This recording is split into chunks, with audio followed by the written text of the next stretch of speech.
भोपाल, जहां पर कांग्रेस नेता दिग्विजय सिंह का बयान। एमपी में खुल रहे आईटी और ईडी के दफ्तर। आईटी ईडी के दफ्तर में अधिकारी किए जा रहे हैं पदस्थ। छत्तीसगढ़ में ईडी और आईटी लगी हुई है। कांग्रेस के मंत्री अधिकारियों और मुख्यमंत्री पर ईडी आईटी लगी है। मध्य प्रदेश में विपक्ष के नेताओं पर छापा डालेगी ईडी आईटी। ये सब डर दिखाने के लिए हो रहा है, ये दिग्विजय सिंह की तरफ से कहा गया, और हम लोग डरने वाले नहीं हैं, ये दिग्विजय सिंह ने कहा।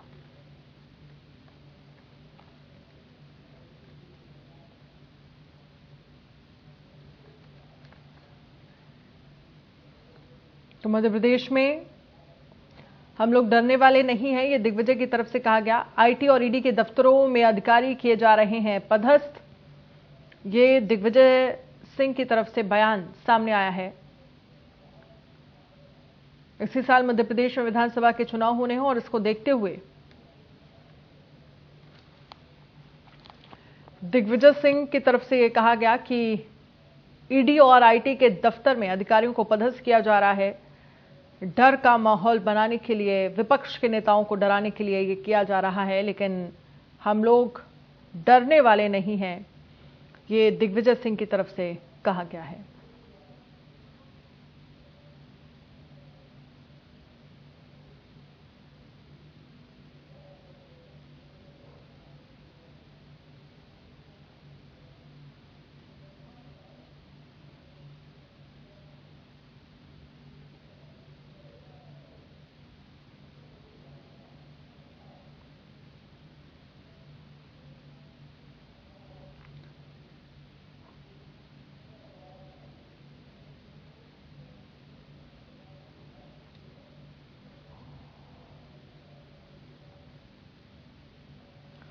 तो एमपी में खुल रहे हैं आईटी और ईडी के दफ्तर।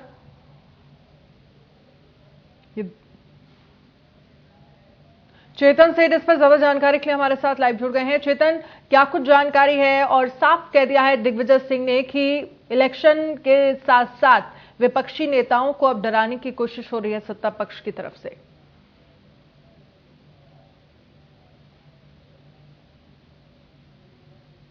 तो उन्होंने ईडी को लेकर एक बयान दिया। उन्होंने बयान में कहा कि ईडी और आईटी के दफ्तर मध्य प्रदेश में अब खोले जा रहे हैं, अधिकारियों को तैनात किया जा रहा है। सरकार डरी हुई है, बीजेपी पूरी तरह डर रही है, क्योंकि जिस तरीके से कांग्रेस लगातार सर्वे में बढ़त हासिल कर रही है, अब बीजेपी को, सरकार को डर है कि कहीं सत्ता हाथ से ना चली जाए। यही कारण है कि अब अधिकारियों को तैनात किया जा रहा है।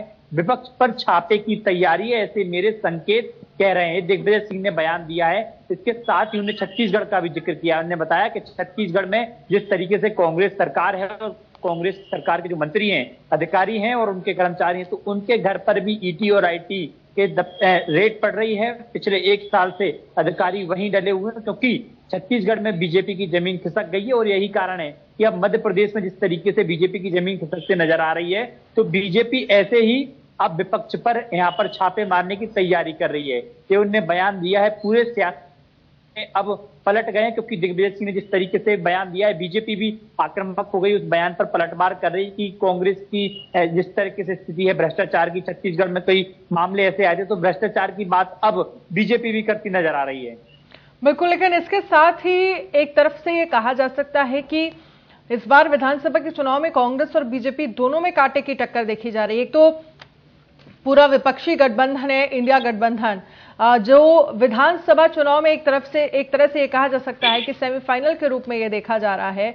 और क्या इस इंडिया गठबंधन को जनता स्वीकार कर रही है? किस तरह का फीडबैक आ रहा है? एक तरफ से वो रिजल्ट सामने होगा, वो फीडबैक सामने होगा। चेतन, देखिए, जिस तरीके से जो गठबंधन हुआ है मध्य प्रदेश के तमाम, चाहे आम आदमी पार्टी के नेता हूं और कांग्रेस के नेता हूं, आम आदमी पार्टी ने भी दावत किया था कि हमारे 50 सीटों पर हम मजबूत हैं और प्रत्याशी कांग्रेस को उतारना चाहिए। लेकिन कांग्रेस के नेताओं ने दावा किया है कि जो गठबंधन हुआ है वो हमारा केंद्र का हुआ है, स्टेट का अभी गठबंधन नहीं हुआ।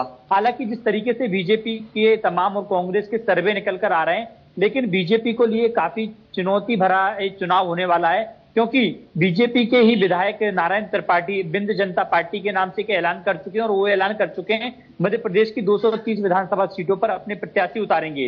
इसके साथ ही आरएसएस के पूर्व प्रचारकों ने भी एक जनहित पार्टी के नाम से बनाई और वो भी तैयारी कर रहे हैं कि मध्य प्रदेश की 230 सीटों पर अपने प्रत्याशी को उतारें। तो कहा जा सकता है कि बीजेपी और कांग्रेस दोनों ही पार्टियों के लिए, उधर आम आदमी पार्टी ताल ठोक रही है, गठबंधन की बात सामने कर रही है कांग्रेस के, और इधर बीजेपी के ही जो तमाम नेता थे, उनके रिजल्ट थे, अब वो बीजेपी को चुनौती देते नजर आ रहे हैं। तो कहा जा सकता है कि चुनावी लिहाज से दोनों ही पार्टियों के लिए यहाँ पर अभी कड़ी मेहनत करने की आवश्यकता है। लेकिन हालांकि जिस तरीके से अब सियासी बयानबाजी चल रही है, चाहे हिंदुत्व का सहारा लिया जा रहा हो, जैसे दिग्विजय सिंह ने ईडी और आईटी की बात कर दी हो, और छत्तीसगढ़ में जिस तरीके से पिछले एक साल से ऐसी खबर निकल कर आई कि लगातार ईटी और आईटी के छापे पड़ रहे हैं और सरकार के जो मंत्री हैं, अधिकारी हैं, उनके नजदीक जो करीबी लोग हैं सरकार के, उनके घर पर छापे पड़ रहे हैं। तो यही कारण है कि दिग्विजय सिंह को भी अब आशंका है कि मध्य प्रदेश में जिस तरीके से आईटी और ईडी के दफ्तर खोले जा रहे हैं, अधिकारियों की तैनाती की जा रही है, तो कहीं ना कहीं विपक्ष पर अब छापे मारने की तैयारी सरकार कर रही है। यही कारण है कि दिग्विजय सिंह ने बयान दिया है और कहा है कि